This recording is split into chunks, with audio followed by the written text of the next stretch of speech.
Alright guys, welcome back to making of how to make your own Mavis. So in the last part I was showing you how to assemble the bodywork and also fitting on the side skirts. Now I made a wee bit of a mistake once after I assembled the side skirts. Now I actually assembled these on the outside, if you can see what I mean. Whereas on the last thing I actually had the side skirts going over these bits here, but having looked at the original photos I realised I made a bit of a mistake. They're actually meant to go something like that, so I had to take a bit off the side skirts and just so it fits in a bit more snugly. So that's what the original one had upon further inspection. So I'll just hold this still for you just so you can get a good look, and if you want to go back to your mistakes, then you can do that, or I'll leave a little message in the first part just to let you guys know. So today in this part we're going to have a look at assembling the buffers and also the stages on getting the Cowcatchers made up, and then we're going to see if I get the model finished and painted. So what we need to do now is get buffers fitted onto this. So what I did is I bought some Bachmann buffers. These are the round head spring buffers. They don't have to be spring, but they're the ones I found suitable for this. So they come in a pack of 8. That's them there, just show them up to the camera there. And as it says on the packet, you may not see that well. Can I get that? You look very carefully there, just kind of focus. They spring. Bit of a shout out to Pokélord X, who we used to quote him saying, like, you know, with springy buffers, springy buffers. So for this model we need, that's one too many. We need 4 buffers. I'll keep these for another model which I'm currently making. So the problem now, what we have here is a bit of a problem, because these buffers actually are a lot bigger. Well, the shafts for them are bigger to fit inside the holes in the kit. So what we need to do is that we need to widen them out a wee bit. Now really you're meant to have a, I forgot what this tool is called, but basically it's for making, like, you know, wider holes, not there. But for this here I'm gonna make a sacrifice and just use this file. Now it's not the right tool to use, so I'll leave a message on the screen here of what the right tool is you're meant to use. But because this is all what I have at the minute here, just have to make do with what you have. But really important thing is to have the right tools for the right job. So, but here what I'm going to do is I'm going to try and widen this hole here. These 2 holes here, so that the buffers are able to fit into it. Now I'm going to do this very carefully, because the last thing I want is to have a hole too big for these buffers to fit into. So just very carefully, that's all I need. Okay, let's try that.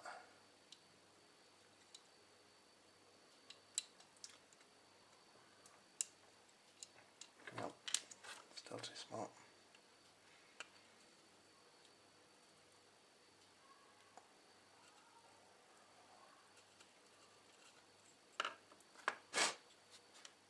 Again.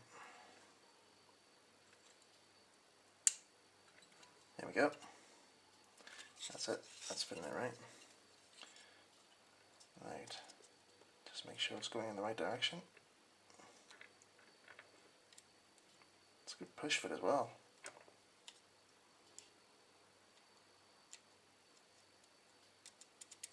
And it still springs.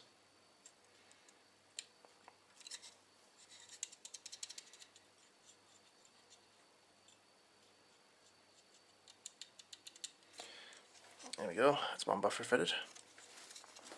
Now for the other 4. Again, if you are going to use this method, then just, again, as I said, be very careful, because you might take out too much plastic.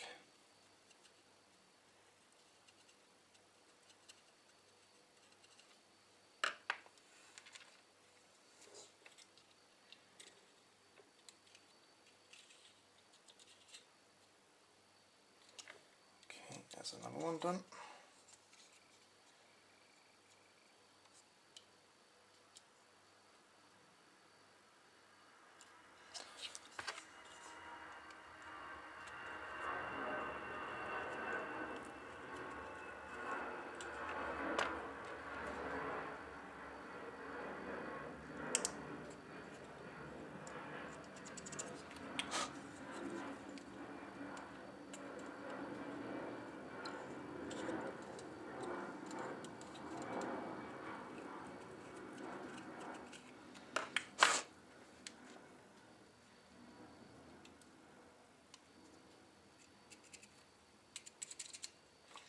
Here we go.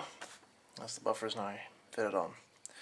Just you need to tap them in place with a bit of, for extra security, just giving a wee dashing of liquid poly, just to make sure that they still stay firmly in place. Don't use super glue though, because you might prevent the, you might lock the springs into place, unless you want them to be fixed buffers. But for the sake of, if you want them to be sprung, then just don't do that. So, give them a wee brush with this stuff, just to make sure they're well secured in place.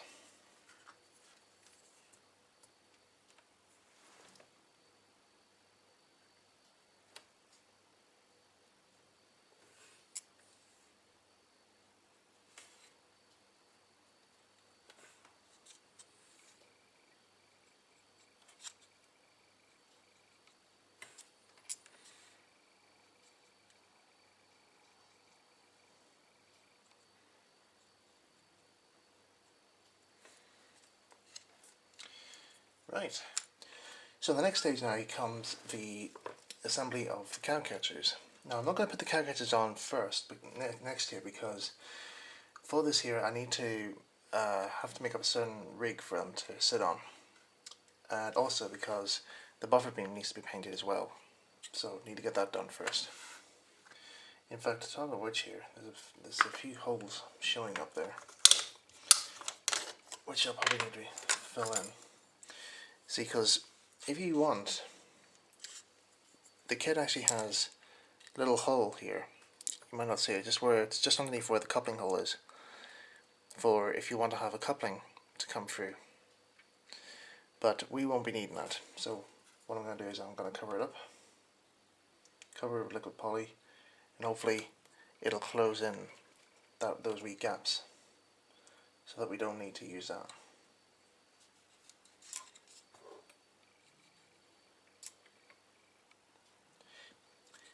Some of the buffers might just come like that there, so you know there is a hole there, but it's just been covered up, so you don't have to use it. But for here, I'm just going to cover this up here with liquid poly, and hopefully that's your filling.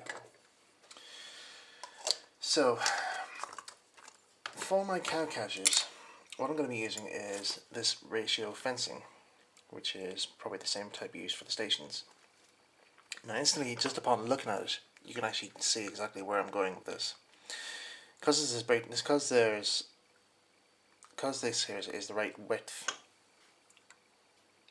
for the buffer beam, you see? That makes it good for the Cowcatchers. Now these have to be made, I have to cut these down to a certain height, or slightly modify them in ways so that they match the reference photos of the original. But what I need to do though, first of all, before I fit them on, is of course, as I said, to paint the buffers first, but also to make up a little loop of wire for the Cowcatchers to sit on. So that's what I'm going to do first. So first of all, I need to get some wire. This is 0.45mm nickel silver wire. This is the same sort of wire I use for my sprat and winkle couplings for my locomotives. So what I'm going to do is I'm going to get a nice good length of it. Snips.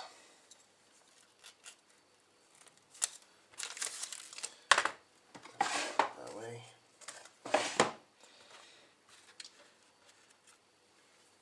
Now what I need to do now is to measure out how long I need that to be. So basically I say about maybe 2 millimeters out, or 1.5 millimeters out. So so basically I just take my pliers and just make a wee right angle, bend it, have a bit more left over just so that you can fix it onto the model.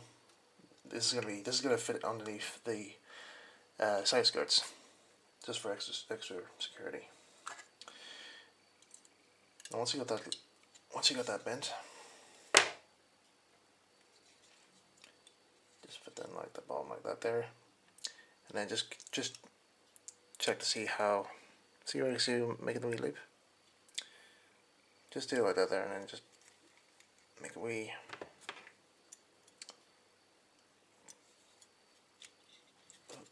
It's gonna be a bit fiddly here, but.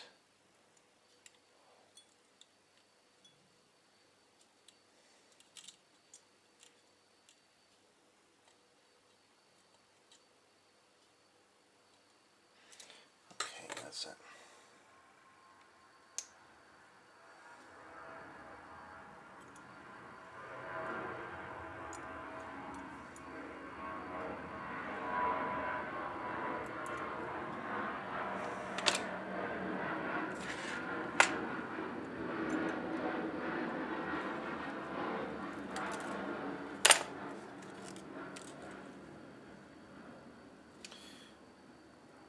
There you go. So that's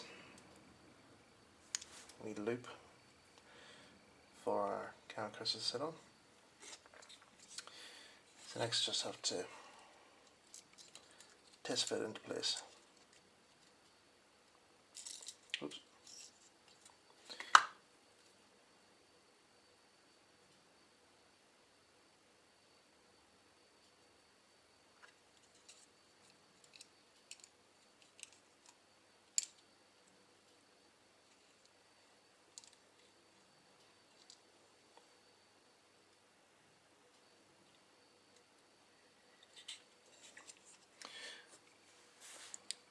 There we go.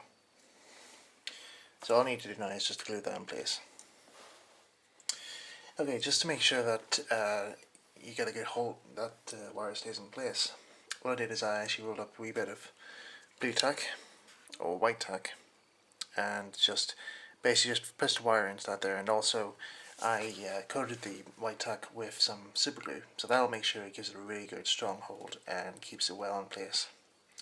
So just need to do the other end and we can get started on actually painting on the model. Right, what I've done now is I've taken the model out to give it a wee spray paint. Some black spray paint. This is from the Mr. Hobby brand. I think it's a Japanese brand, and I actually quite like this here. It gives it a really nice covering and nice matte finish, which is really good. But I'll be giving this a spray with some matte varnish afterwards, after I've painted up all the other details on it. So what we're going to do now is, as I said here, I'm going to be putting on the Cowcatchers later on. Of course, I'm going to be using these. But first of all, I need to paint up the buffers and also the wash striping on the back. So, for my paint, where did I leave that little paint? Yeah. So this is just a Humble number 174 satin. It's not really the best, but you know, red's red in my case, so it does well. I should be actually using the buffer beam type one, but they didn't have it in the shops, so I had to. This was the closest I can find. But as I said, like, you know, you choose what's best. Okay, so get a clean brush. Dirty red. I'll use one of these ones because save time. Let's get onto it.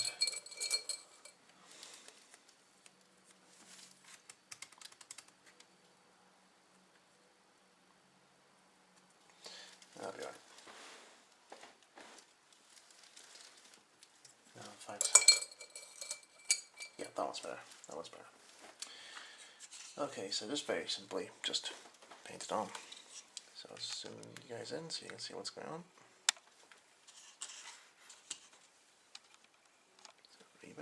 There we go. Now, as you can see on my other one here, I painted the red on afterwards because it gives you this nice weathered look, doesn't it? So, but for this one here, I'm just going to get proper coverage in red, because I don't think I'll be going for the weathering on this model just this time, not this time around.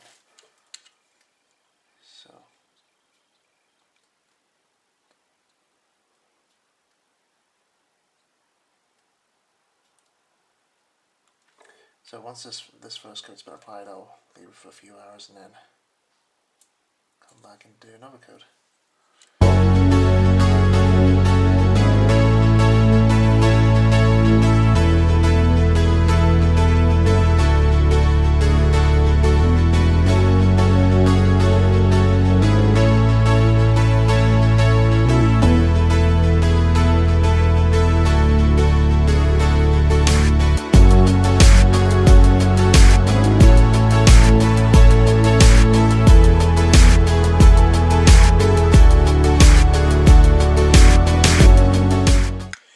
Right, so now we've done the buffers on both sides.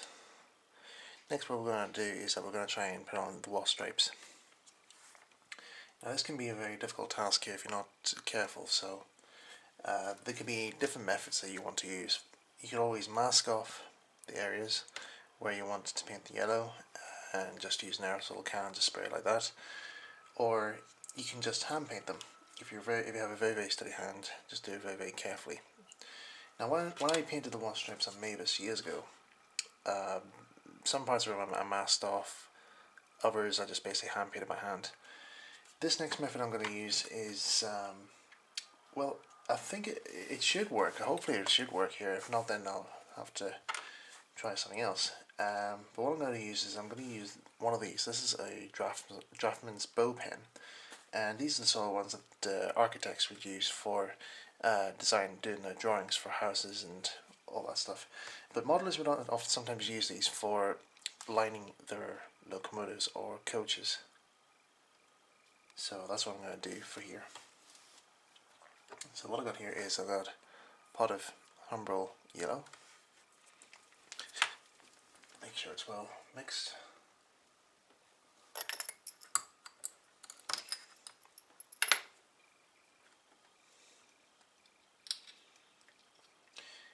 And then we can load up the bow pen. Now the best thing to apply the paint is to use a screwdriver, as far as I've been told. So you just apply it so like that, you get a nice big coverage there.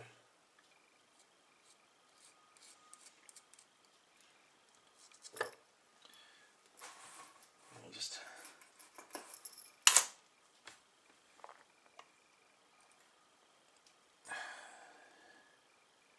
tighten that up there. Cotton bud. Clean up the edges so you don't want paint going everywhere.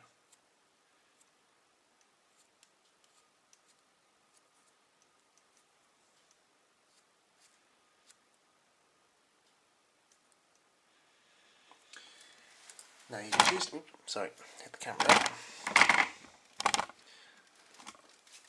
Now you can use different thicknesses on this. There's a wee setting here which you can use. So what I'm going to try is just going to test and see what thickness we have. Just do it on the board really, just to see how paint flows. Alright, so that's actually it. That's just it closed up, so I have to listen a bit.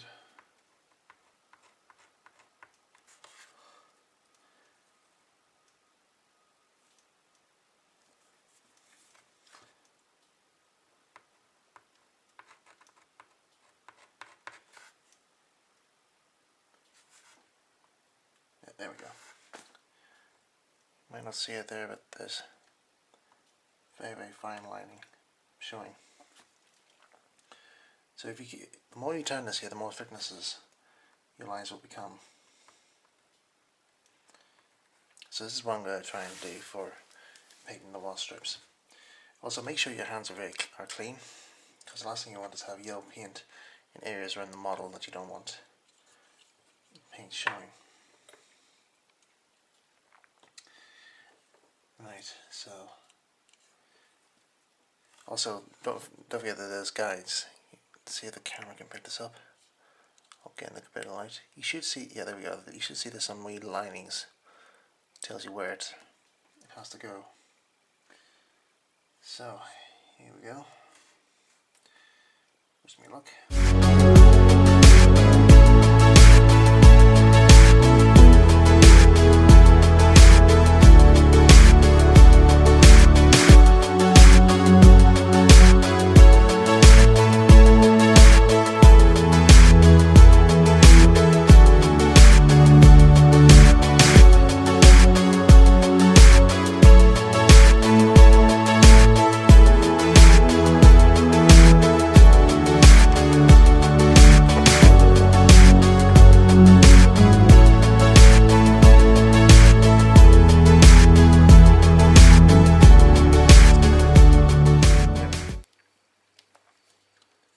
That's it now.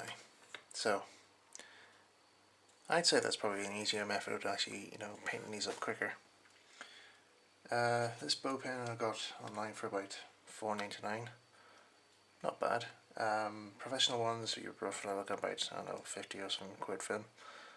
But for $4.99, this doesn't do half bad actually. So yeah. I'd say it's worth having a look. Right, so next bit I have to do now is do the front bit. So, see you in a wee while.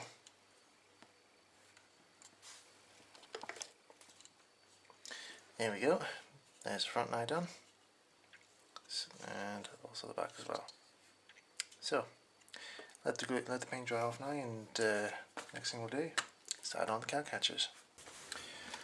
Okay, so now we've given time for the paint to dry. What I did here is off camera I actually painted the controls in Mavis. Just very simple, just using some silver paint in it there.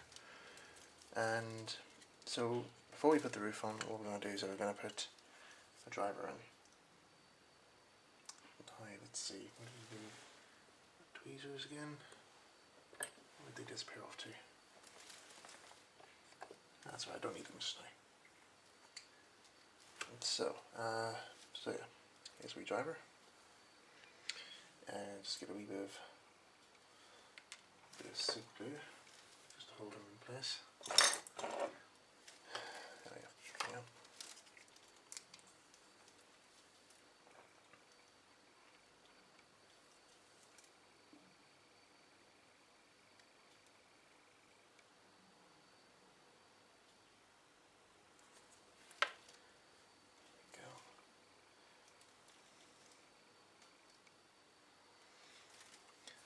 Let's see, where is he on the reference photos? Right, he's about here. He's sitting on this side.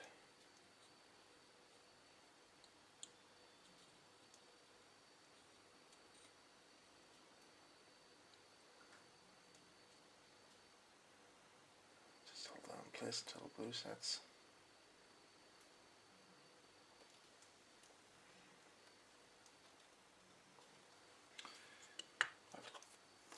Because he's a bit too far from controls.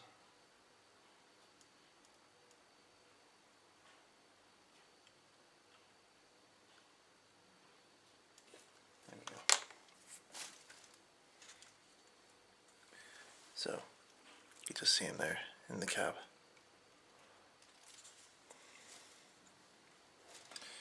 Now there's another fella who I'm going to put into the cab, which I think will probably be Mavis's fitter. Right. Where's my wash? This figure's still in painting stages here, but I'm just going to give him a wash of, this is known oil type thing, so I'm just going to give him a wee splash of this before I glue him into place. This is the sort of stuff that they use for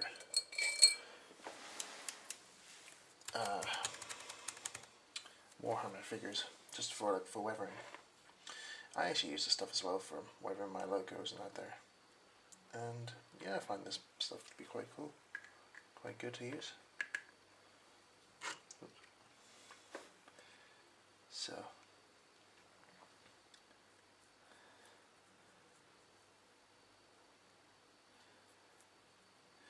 it's just to give him, like, you know, an oily appearance, like he's all got his overalls all covered in oil from working on Mavis.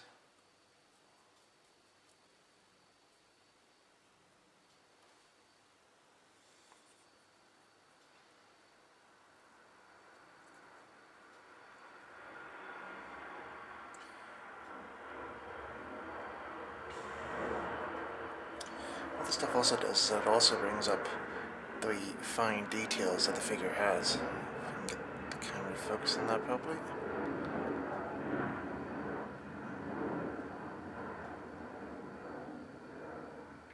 You just make out some of the features there this wee guy might have. So just brush those in.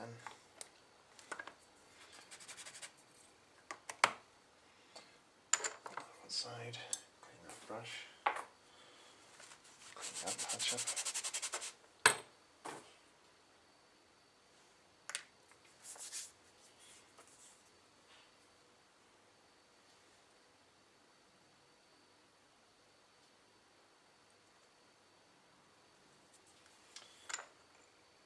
And we just stick him into Mavis.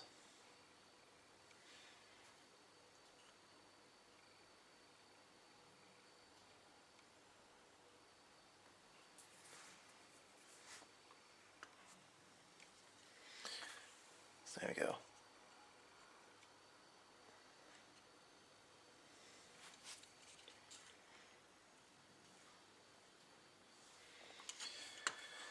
So now what's next is to stick on the cab. So I painted the cab roof previously there, so I'll give it another brush over once I got it stuck on. Now I'm not using the poly cement for this one, because if I do, then it'll break off all the paint, but reciprocally it won't do that.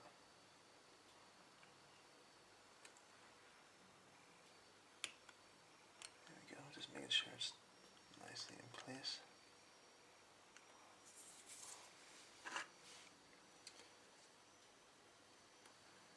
Just a wee final check over.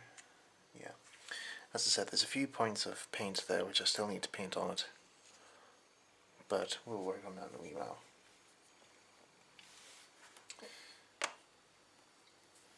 In fact, I actually might just do that now, actually, just whilst it's on.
let that dry off there and then I'll give it another coat. But yeah, so far she's coming together alright. Okay, so I had to take the roof off there just because so there was some parts still had to be repainted there, so I thought just leave it off for the time being. Right, until I put this back on again here, we're going to have a look again. The Cowcatchers fitted onto Mavis. So whilst I was off camera there, I painted up the fencing, the Wilson ratio fencing in black. So they're going pretty well. So all I have to do now is to cut them into shape and glue them onto the model. So first of all, what I need to do is have to check and see exactly how much of the stuff I need. Well, this is actually, this is just about the right amount, but I just need to work it out to the right height, because this is going to be different height to everything else. So the best way to compare it is just use the bottom part of the fence, just set it on top of the wire, and then just compare it with the height of the buffer beam. So we're looking about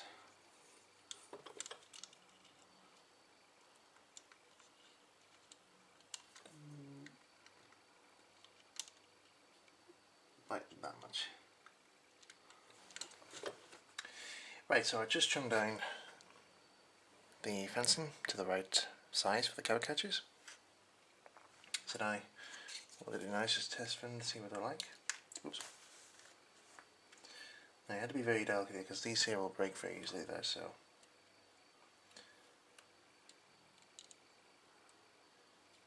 just get them in place. So that's what they're going to look like when they're test fitted. Look good, don't they? So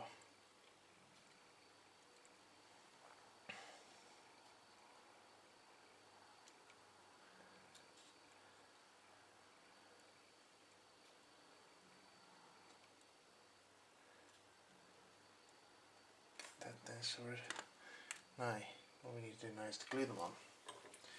Now where's the old super glue? No, it's not right there. There it is.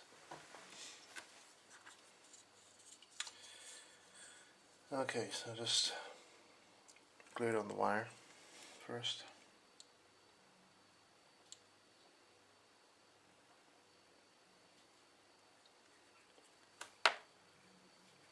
And then we just put it into place.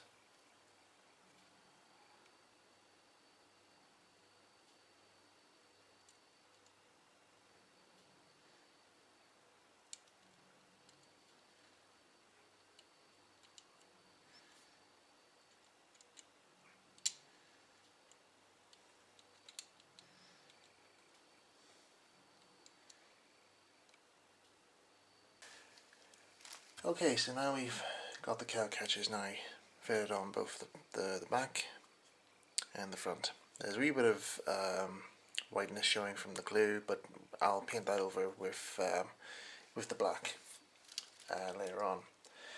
But we're at the stage now where we're nearly finished making this model, making up the bodywork, and basically that is, of course, to get Mavis's Quarry company signature here, and also her name at the side of the cab.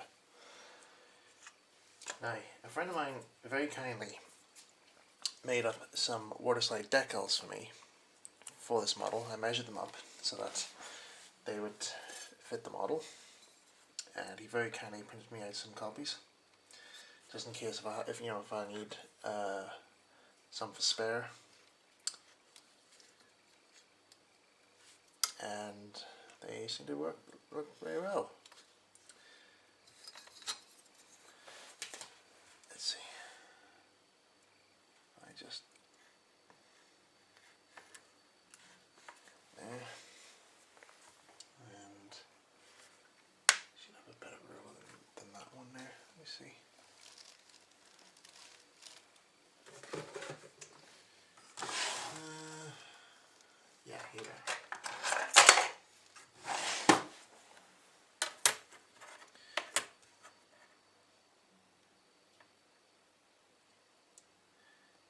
So these ones I made up on Adobe Illustrator, which I learned how to use whilst I was studying at university.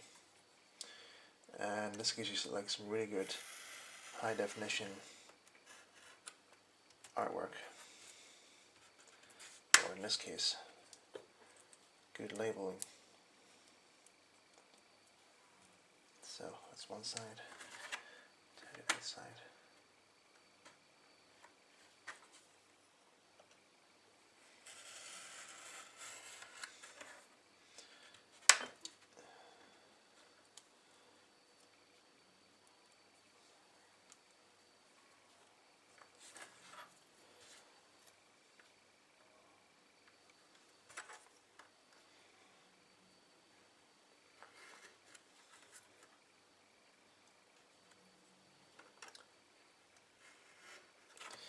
Now in the original model, I'm not sure, maybe the Revnology had these decals made up specially, or they were just standard like printout names instead. And he just stuck them on and varnished them onto the model. But I'd say there's a possible chance maybe the original ones were waterside decals. Right, that's something I'm prepared for. Just need to get my tweezers and then we can start applying to the model.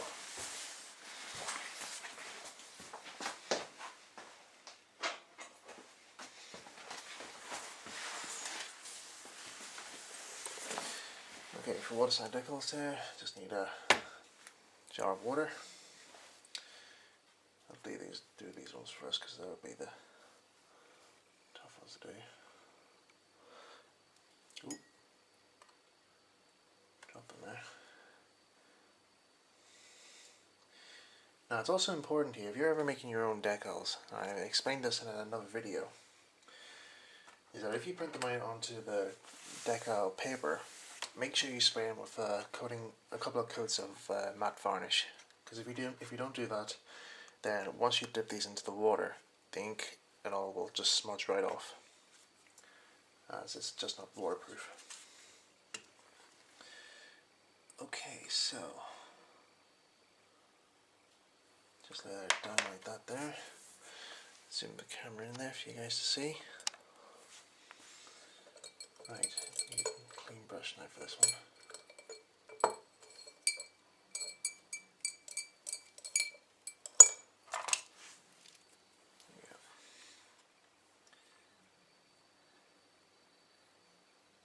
There you go. It's had time to soak in the water, now I can just slide off.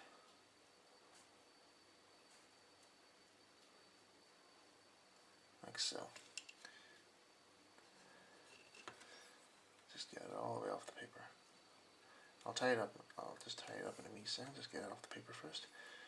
Right, get rid of that, so in the bin. Now, better work quickly here because it might stick to the wrong areas. The model.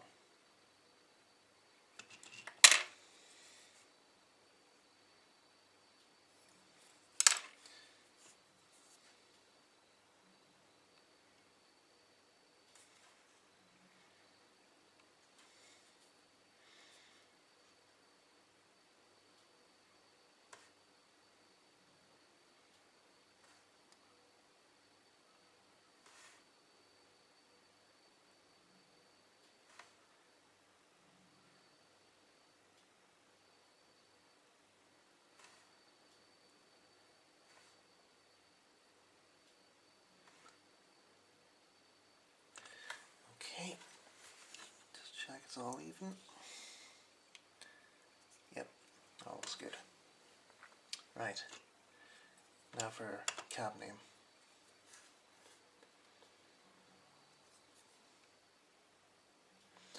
Just good dunk, whoop, good dunk in there.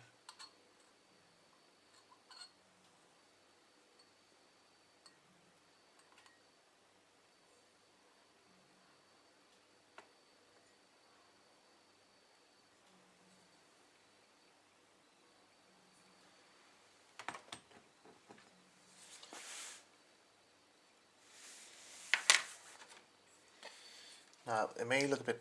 ooh, I've gotten on the camera. See, I'm concentrating on one thing at a time, you just can't see.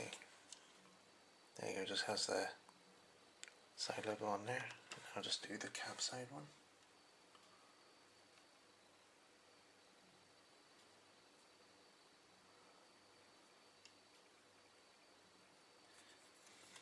Let's see if I hold it.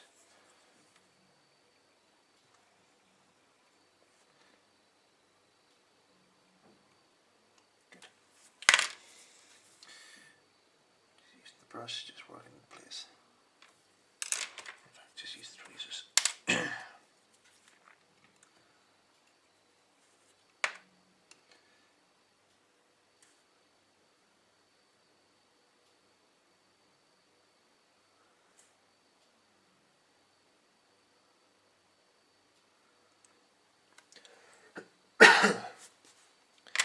we go.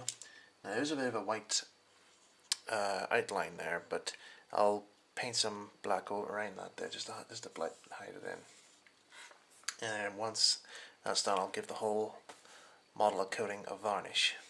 So that's pretty much the bodywork now done. There's also just the last number of details that I'll apply off screen here, and that's the brake pipes, and might put the coupling hooks in. Yeah, I might do that. And also these buffers as well also need to be painted silver, or I could just give them a sanding. Just rub them with some sandpaper, and then I could just bring up some of the chrome of the metal, and also makes it look as if the model has actually been working quite a lot. But yeah. Okay, we're back in a few minutes here, and I'll talk you through about the installation of the motor. Back in a few minutes, guys. Okay, so now we're going on to the stage now where I'm going to show you guys how to fit motors into this model. Now I'm not going to actually show you the actual installation bit, but just give you a breakdown as to how it's done. So for this example here, I have my model of Toby, which is a Silver Fox kit, which I painted up in the original model's livery. I've got another model at the minute, which I'm currently making at the minute, but this one I'm just using for the minute. This one is operated using a 10-shooter motor bogie. If I just take it out for you guys to see, let's put the body there. That's it there. It's a bit of a smaller one than the one used for Mavis, but if I zoom in here, you will note that there's a few layers of what actually are bits of wood, but you can also use plastic card. This is just to give you the correct height for mounting the motor onto the base of your model. Now you have to just experiment with these really, but to get a good appearance for your tram model, the best thing is to do is just make sure that you have a good layer of height so that the cowcatchers and side plates are actually about roughly 1 millimeter above from the rail heads. So if I just give you that demonstration there for Toby, you see, just got a small bit of clearance here, but still good enough there. Now with Mavis on the head, with this model here, this Toby model, this has a base that can easily be removed. If you want to put like drivers, firemen, or other details of stuff on this here, then it's easy to remove. With Mavis's model on the other hand, it's a bit different. So you'll just have to pretend that this here is actually the base of Mavis, the actual floor part of the body. So you just have to stack little tiers onto the motor bogie, and then you just experiment to see what it's like. Now I've got the model of Mavis now here. It's still waiting to get a few more details added onto it, but the matte varnish has been applied to it, and I'll just show you what it's like in its full glory at the minute. There you go.